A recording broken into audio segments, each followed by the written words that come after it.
Shalom Bapak Ibu Shalom. semuanya, selamat pagi. Selamat pagi. Selamat pagi, Sabrina. Mama Leni. Shalom, selamat Mama pagi. Leni, selamat pagi. Shalom semua. Ya, shalom Bapak Ibu Shalom. semuanya ya.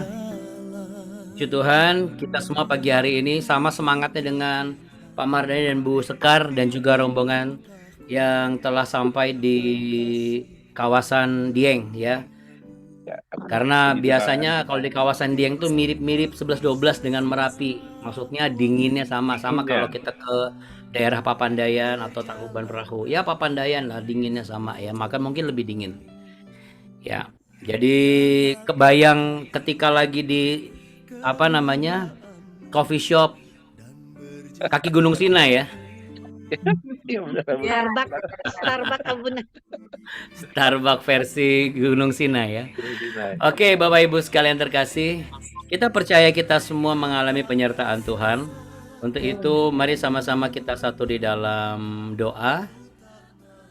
Ada beberapa hal yang penting dan perlu untuk kita pahami hari ini. Dan juga ada pokok doa yang masuk ya. Nanti kita akan doakan ya. Baik, untuk itu Bapak Ibu sekalian, kita mau sama-sama bersatu di dalam hadirat Tuhan untuk kita berdoa sama-sama. Puji Tuhan. Mari kita berdoa. Bapa Surgawi, Allah yang kami sembah, kami agungkan, kami tinggikan, kami sanjung di dalam nama Yesus Kristus. Kami merendahkan dan menundukkan diri kami di hadapan tahta kasih karunia-Mu. Kami bersyukur dan berterima kasih atas penyertaan-Mu ya Tuhan. Kebaikan-Mu tak terukur di dalam kehidupan kami.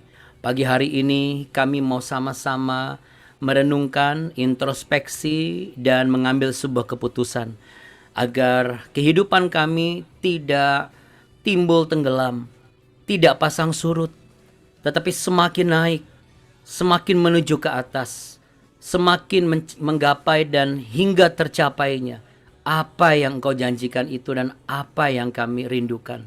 Kami mau berkatakan kami adalah orang-orang beruntung yang diberikan kesempatan untuk belajar firman Tuhan. Untuk itu ya Bapa, kuduskanlah apa yang hamba sampaikan dan apa yang didengar. Bapa kami di dalam sorga, dikuduskanlah nama-Mu. Datanglah kerajaan-Mu, jadilah kehendak-Mu di bumi seperti di surga. Berikanlah kami pada hari ini makanan kami yang secukupnya. Dan ampunilah kami akan kesalahan kami, seperti kami juga mengampuni orang yang bersalah kepada kami. Dan janganlah membawa kami ke dalam pencobaan, tapi lepaskanlah kami daripada yang jahat. Karena Engkaulah yang punya kerajaan, dan kuasa dan kemuliaan kekal sampai selama-lamanya. Hanya di dalam berkat nama Tuhan kami Yesus Kristus, kami boleh percaya dan berserah. Haleluya. Amin. Amin. Baik, puji Tuhan Bapak Ibu sekalian. Ya, kita akan segera mulai.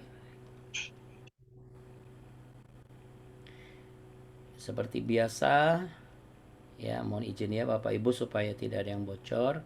Nanti kalau yang tertutup kameranya tinggal dibuka aja kameranya. Oke, baik Bapak Ibu yang terkasih. Kita boleh percaya bahwa kehidupan orang-orang yang beriman di dalam keyakinannya bahwa memiliki Allah yang baik, sangat baik, teramat baik, selalu baik, dan selamanya baik, namanya Yesus Kristus. Dia bukan hanya sebagai Allah, tetapi juga sebagai Bapa, sebagai pembentuk karakter, atau yang disebut biasa dengan sebutan penjunan. Inilah pujian yang akan kita naikkan pada kali ini.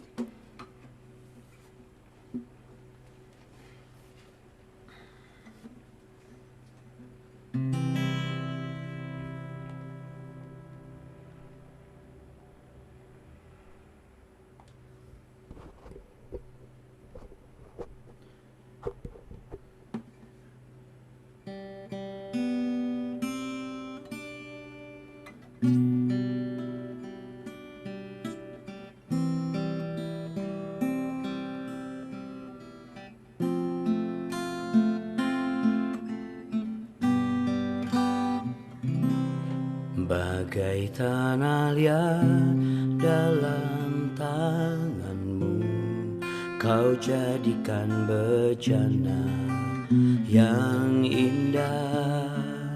Demikian aku dalam tanganmu. Ku sungguh berharga di matamu.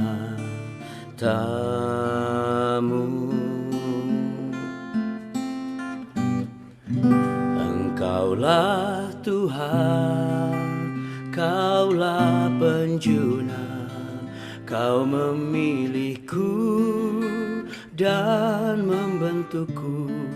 Kau buatku hidup di hadapanmu, untuk nyatakan kemuliaan-Mu. Engkaulah Tuhan, Kaulah penjuna, Kau memilihku dan membentukku. Kau buatku hidup di hadapanmu, untuk nyatakan kemuliaan-Mu. Bagai tanah liat dalam tanganmu, Kau jadikan bejana yang indah. Demikian aku dalam tanganmu. Ku sungguh berharga di matamu.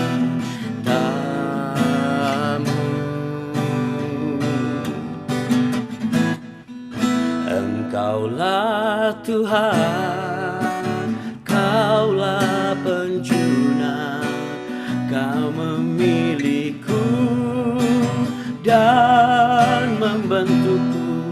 Kau buatku hidup di hadapanmu, untuk nyatakan kemuliaan-Mu. Engkaulah Tuhan, Kaulah penjuna, Kau memilihku dan membentukku. Kau buatku hidup di hadapanmu, untuk nyatakan kemuliaan-Mu. Oh, Kau nyatakan Tuhan kebesaran-Mu, kemuliaan-Mu padaku. Mari angkat tangan kita sama-sama di hadapan-Nya. Oh, katakan, Engkaulah Tuhan, Kaulah penjuna, Kau memilihku dan membentukku. Kau buatku hidup di hadapan-Mu, untuk nyatakan kemuliaan-Mu. Sekali lagi katakan, Engkaulah Tuhan, Kaulah penjuna, Kau memilihku dan membentukku.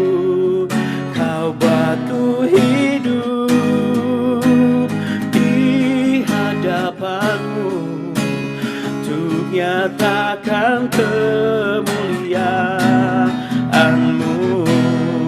Boleh sekali lagi dengan hati yang bersyukur.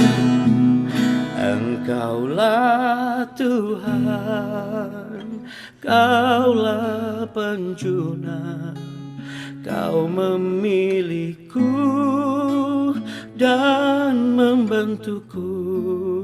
Kau buatku hidup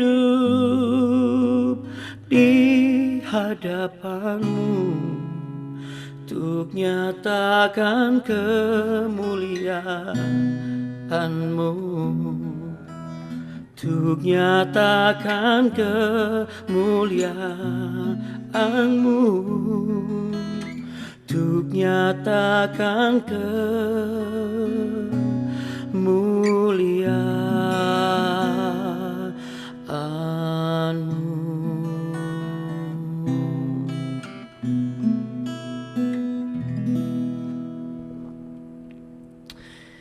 kasih Tuhan Yesus. Kami bersyukur ya Tuhan bahwa kami memiliki Allah yang telah inkarnasi menjadi manusia dan memberi keteladanan menjadi jalan bagi setiap manusia yang percaya menuju kepada kerajaan surga yang mulia. Terima kasih ya Tuhan. Di dalam nama Tuhan Yesus kami bangga kepadamu. Haleluya. Sama-sama katakan amin. Ya, puji Tuhan. Boleh sama-sama katakan Bapak Ibu, taruh tangan di dada. Ku bangga memiliki Tuhan yang hidup. 1, 2, 3. Ku bangga memiliki Tuhan yang hidup. Puji Tuhan ya Bapak Ibu sekalian.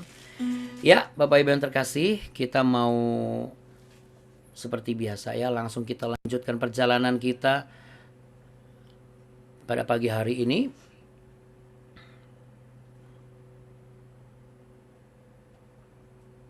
Oke. Kita akan baca ya Bapak Ibu. Kebenaran firman Tuhan. Lanjutan di perikop berikutnya. Masih di 1 Raja-Raja. Pasal yang ke-12. Ayat yang ke-25. Kali ini sampai yang ke-33. Kita mau baca sama-sama. Demikian ada tertulis sebuah pembelajaran untuk hidup kita. Sekalipun kisah ini terjadi, peristiwa ini terjadi ribuan tahun yang lalu. Yerobeam memulai ibadah baru. Kemudian Yerobeam memperkuat Sikhem di pegunungan Efraim, lalu diam di sana. Ia keluar dari sana lalu memperkuat Penuel. Maka berkatalah Yerobeam dalam hatinya, kini mungkin kerajaan itu kembali kepada keluarga Daud, jika bangsa itu pergi mempersembahkan korban sembelihan di rumah Tuhan di Yerusalem. Maka tentulah hati bangsa ini akan berbalik kepada Tuhan mereka, yaitu Rehabeam Raja Yehuda. Kemudian mereka akan membunuh aku dan akan kembali kepada Rehabeam Raja Yehuda. Sesudah menimbang-nimbang, maka Raja membuat 2 anak lembu jantan dari emas, dan ia berkata kepada mereka, sudah cukup lamanya kamu pergi ke Yerusalem, hai Israel, lihatlah sekarang Allah-Allahmu yang telah menuntun engkau keluar dari tanah Mesir. Lalu ia menaruh lembu yang satu di Betel dan yang lain ditempatkannya di Dan. Maka hal itu menyebabkan orang berdosa. Sebab rakyat pergi ke Betel menyembah patung yang satu dan ke Dan menyembah patung yang lain. Ia membuat juga kuil-kuil di atas bukit-bukit pengorbanan dan mengangkat imam-imam dari kalangan rakyat yang bukan dari Bani Lewi. Kemudian Yerobeam menentukan suatu hari raya pada hari yang ke-15 bulan ke-8 sama seperti hari raya yang di Yehuda. Dan ia sendiri naik tangga mesbah itu. Begitulah dibuatnya di Betel. Yakni ia mempersembahkan korban kepada anak-anak lembu yang telah dibuatnya itu. Dan ia menugaskan di Betel imam-imam bukit pengorbanan yang telah diangkatnya. Ia naik tangga mesbah yang dibuatnya di Betel itu pada hari yang ke-15 dalam bulan yang ke-8. Dalam bulan yang telah direncanakannya dalam hatinya sendiri. Ia menentukan satu hari raya bagi orang Israel. Dan ia naik tangga mesbah itu untuk membakar korban. Ya, ini Bapak Ibu sekalian, ini menjawab bahwa kenapa kok ada satu tradisi penyembahan arwah-arwah leluhur, lalu penyembahan patung, dan lain sebagainya. Kenapa? Karena kalau kita bicara mengenai kisah yang terjadi ribuan tahun yang lalu, ini dilakukan oleh seseorang yang sebenarnya sudah memiliki catatan sejarah penyertaan Tuhan dari bangsa Israel ini. Dan dia ini kan diangkat oleh Allah sendiri yang hidup. Ya. Dengan tujuan apa? Menunjukkan bahwa kalau kamu setia, udah dijelasin gitu, ya. Tetapi dia sendiri malah menentukan hari raya itu. Jadi kalau ada yang bertanya, "Ayo kenapa ya saya kok ada yang begini, ada yang begitu, ada kepercayaan ini, kepercayaan ini dan sebagainya?" Ya karena memang kan zaman dahulu bukan tentang penyebaran agama ya, bukan tentang agamanya. Tetapi bagaimana mereka juga kesulitan untuk membuktikan dan memastikan ada satu kuasa yang besar, adikodrati istilahnya gitu, yang di luar dari kemampuan mereka. Sehingga dari yang mulai penyembahan matahari, bulan, bintang, penyembahan pohon yang gede, lalu kemudian batu yang besar, gua yang kosong dan lain sebagainya yang dianggap sebagai bentuk manifestasi kebesaran pribadi ini gitu. Sampai pada akhirnya terjadi. Nah, kenapa ini Yerobeam ini kok nekat? Maksudnya dia melakukan hal yang sebenarnya dijahat di mata Tuhan. Nah, ini saya nggak ngerti ya.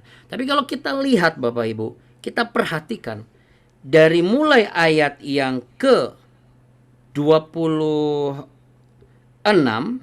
ya, udah mulai ada apa? Ada keraguan. Wah, ini kayaknya bakal balik keluarga Daud nih. Ini kalau misalnya mengembalikan kembali kepada hakikatnya, yaitu korban sembelihan bagi Allah yang hidup di Yerusalem. Nah, ini mereka bisa balik lagi ke Rehabeam nih. Nah, Bapak Ibu, ternyata kalau kita khawatir, maka sekali lagi kemarin kita belajar kejatuhan Salomo itu kenapa? Karena ada satu celah. Celahnya adalah apa? Pembenaran diri. Nah, begitu ada celah, pencuri kan masuk. Kayak kita punya rumah, ada celah tidak dikunci. Oh, dikunci aja dibongkar kuncinya. Apalagi kalau misalnya ada celah, dia gampang menyelinap.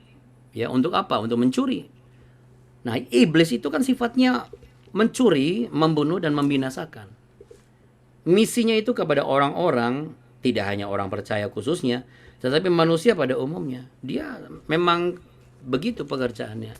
Sehingga ketika seorang Yerobeam yang walaupun sudah diperkatakan oleh Nabi Ahia, utusan Allah, tetap bagi dia kekhawatiran itu lebih penting daripada kebenaran yang seharusnya dia bisa pegang. Pernyataan Allah yang seharusnya bisa dia percaya.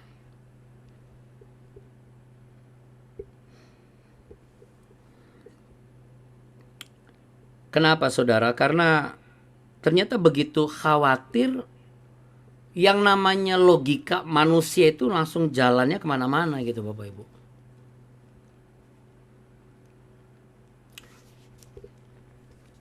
Berarti kalau orang khawatir menurut kebenaran firman Tuhan, jelas bukan orang yang mengasihi Tuhan. Kenapa saya katakan demikian?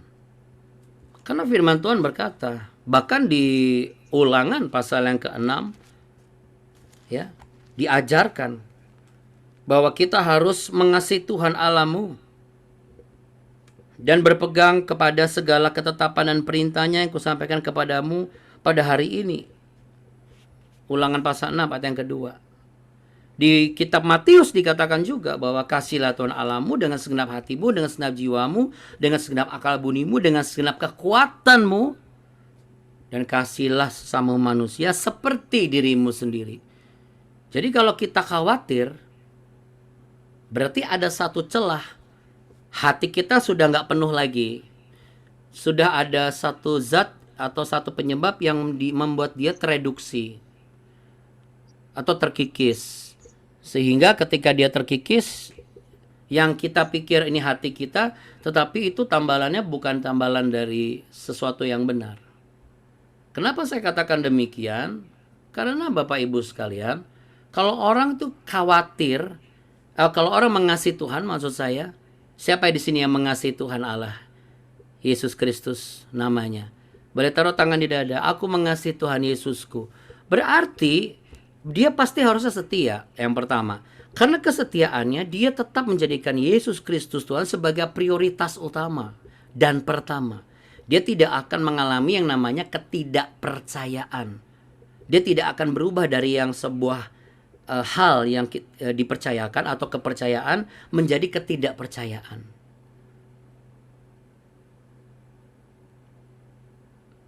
Contoh kasus yang paling banyak adalah kalau kita terlalu khawatir dengan harta, kalau kita terlalu khawatir dengan pasangan hidup kita, kalau kita terlalu khawatir dengan anak-anak kita, kalau kita terlalu khawatir dengan keadaan kita, kalau kita terlalu khawatir dengan masa depan kita, bukankah rasa percaya itu sudah berkurang? Bukankah kesetiaan kita di dalam Tuhan juga lama-lama akan melemah? bukankah ada satu kesempatan bagi iblis untuk mengubah logika kita? Dia bermain di logika, saudara. Lalu mulai memprioritaskan pekerjaan daripada pelayanan. Karena kekhawatiran kan. Wah, ini kalau nggak kerja saya nggak dapat duit. Bukan berarti Anda tidak boleh bekerja. Sekarang kalau Anda dapat tugas, kalau Anda tidak merasa khawatir, Anda tetap bertanggung jawab dengan apa yang Anda lakukan. Tidak memprioritaskan pekerjaan, lalu pelayanannya nomor sekian nih. Gampang lah. Template tinggal bikin, gampang. Bukankah kita tidak boleh memandang remeh pekerjaan kita? Tapi bukankah lagi kita tuh lebih tidak boleh meremehkan Tuhan Allah pencipta semesta alam ini? Kan begitu. Ya.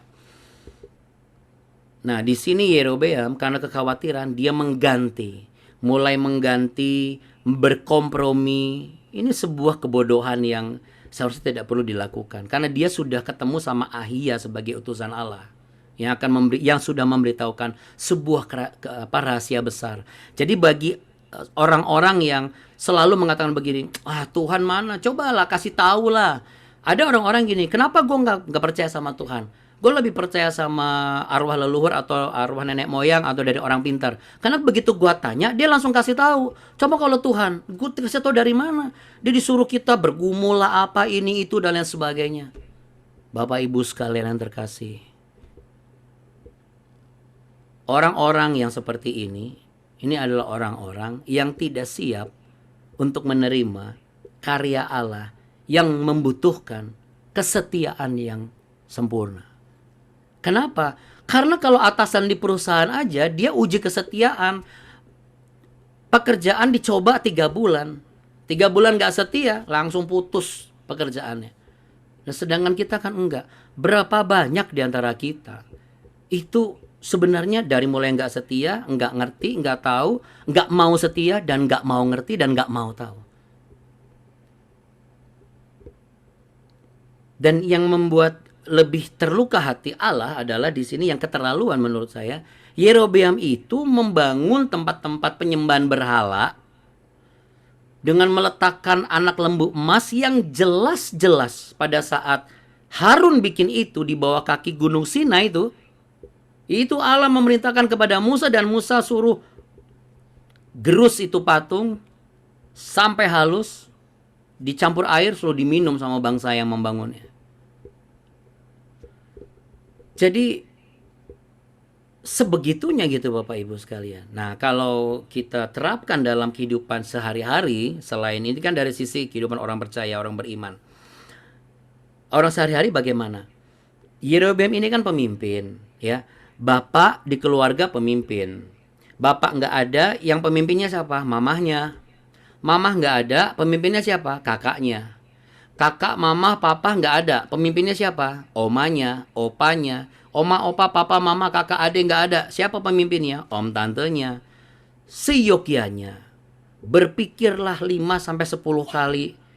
Kalau mau memutuskan sesuatu atau bertindak sesuatu, karena apa yang diputuskan dan yang ditindaklanjuti, ini sebenarnya akan menghasilkan satu bentuk implikasi spiritual dan moral. Ada pengaruh, akan membawa dampak. Dampaknya ini apa? Merusak atau membangun, kan gitu. Tapi banyak sekali orang-orang sekarang nggak terfikir sampai sana. Mereka berpikir ini kan dosa saya, nggak ada hubungannya sama anak-anak saya, nggak ada hubungannya sama karyawan saya, orang saudara aja enggak. Anda jangan salah Bapak Ibu. Kalau Yerobeam, jangankan Yerobeam, Saul saja berdurhaka, bangsa Israel semua kena getahnya. Kena efek dominonya, kena efek dampaknya, konsekuensinya itu kena semua. Kenapa? Karena kan dia sebagai pemimpin, dia yang sebagai yang dilihat. Orang melihat dia. Jadi bagaimana mungkin dia berkaca terus kemana-mana? Kan orang-orang ngelihat dia. Itu sebabnya Bapak Ibu, menjadi pemimpin, menjadi gembala, menjadi orang yang dipercayakan dalam sebuah keluarga itu tidak mudah. Nggak cukup dengan nasihat, omongan, teori yang hebat-hebat dengan bahasa-bahasa akademis yang tinggi. Nggak bisa. Percuma kalau ngomong doang, tapi orang yang ngomong aja nggak ngelakuin. Gitu kan? Kita kan gitu modelnya kan. Saya nggak percaya. Kenapa? Keomong doang pinter itu. Mana aslinya nggak kayak begitu. Nah sekarang kenapa? Kalau manusia rata-rata sudah memiliki pengertian itu, kok susah ya percaya kepada Allah yang menjadi manusia, memberikan sebuah keteladanan sebagai hidup seorang manusia itu kayak apa yang diperkatakan itu juga yang dilakukan, tapi nggak dipercaya. Nah ini kan aneh. Lebih percaya apa kata nenek moyang atau leluhur yang jelas-jelas ketika mereka sudah meninggal udah nggak ada hubungannya, putus.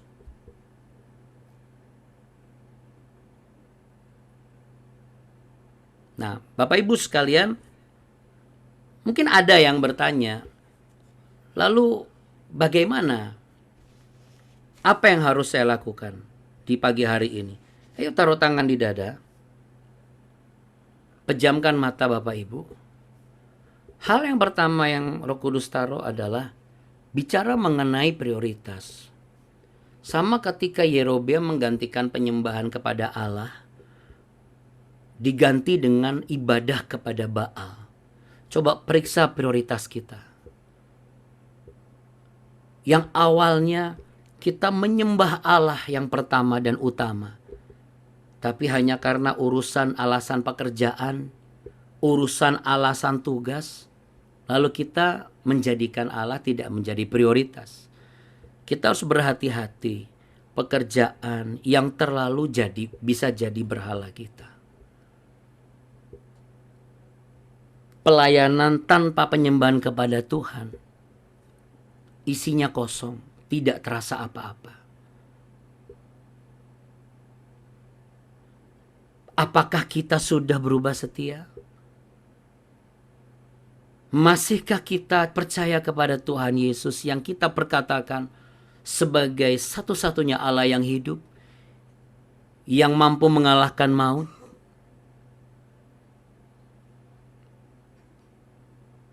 Namun kita merasa cemas dan khawatir.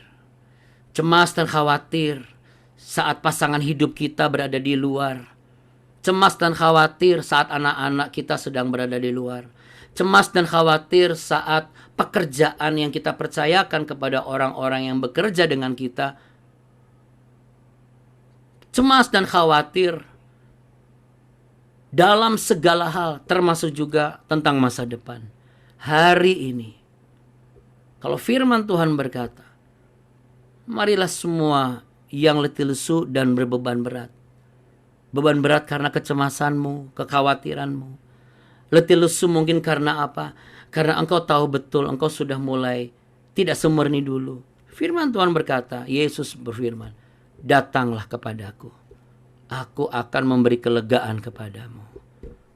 Mari kita datang di hadapan Tuhan. Kami datang di hadapan-Mu saat ini Tuhan Yesus. Ini hati kami. Kami minta ampun. Ampuni kalau hati ini tidak lagi penuh dengan Engkau ya Tuhan. Kecemasan, kekhawatiran sudah terlalu menggerogoti kehidupan ini.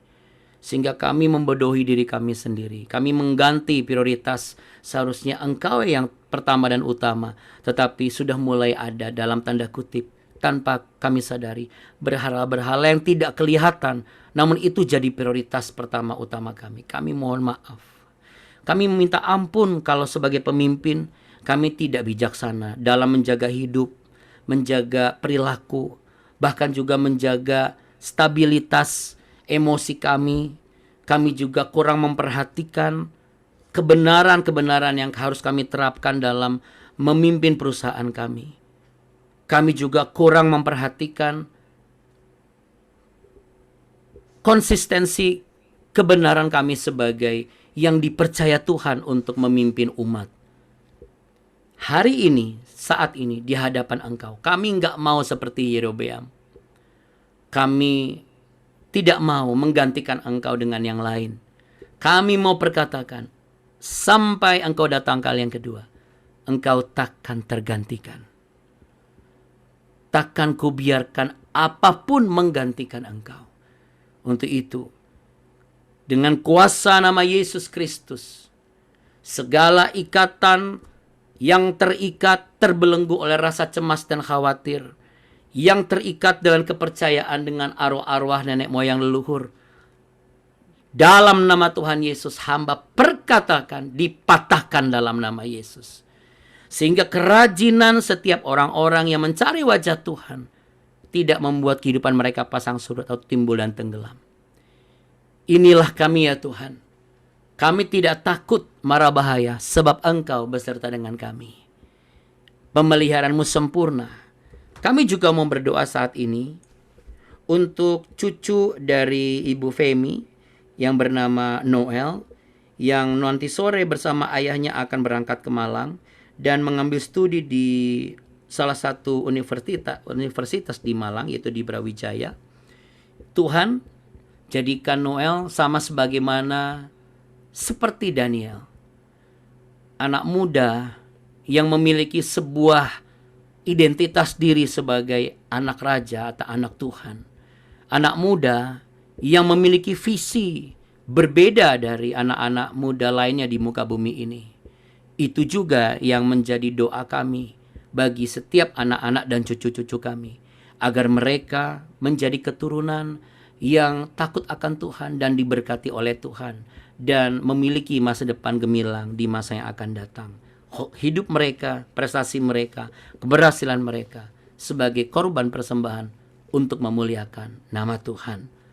Terima kasih Tuhan Yesus, dan kiranya damai sejahtera-Mu tinggal dalam hati setiap kami yang percaya. Bapak Ibu sekalian dan saudara-saudari yang mengasihi Tuhan Yesus, terimalah berkat damai sejahtera, cinta kasih Tuhan, dan roh pemulihan yang Tuhan lekatkan di dalam hatimu. Aku perkatakan mulai saat ini, damai sejahtera Tuhan ada di dalam hatimu. Inilah berkat yang Tuhan Yesus limpahkan, bahwa Tuhan Yesus memberkatimu berlimpah-limpah-limpah.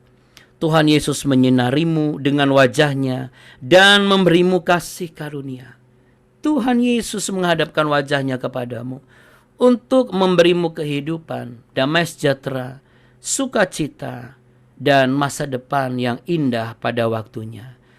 Di dalam nama Bapa, Anak, dan Roh Kudus, dalam berkat nama Tuhan Yesus, kami mau berkomitmen, mulai saat ini takkan kami izinkan kekhawatiran itu menggerogoti hati dan pikiran kami, karena hati dan pikiran kami hanya kami tujukan untuk setiap rencana Tuhan yang akan kami terima dan tergenapi.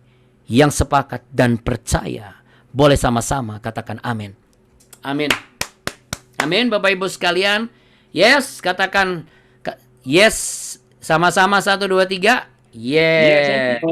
Haleluya. Puji Tuhan. Puji Tuhan. Puji Tuhan.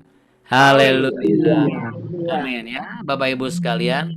Ingat Bapak Ibu yang terkasih, apapun itu jalani bersama dengan Tuhan Yesus. Dia takkan tergantikan oleh apapun. Amin. Oke. Untuk Pak Mardani dan juga Bu Sekar, hati-hati. Salam buat rekan-rekan kantornya. Salam kenal, dan doa kami menyertai juga untuk semua di sana. Dan untuk Noel, salam kenal dari kami, Bu Femi, juga untuk ayahnya dan ibunya juga.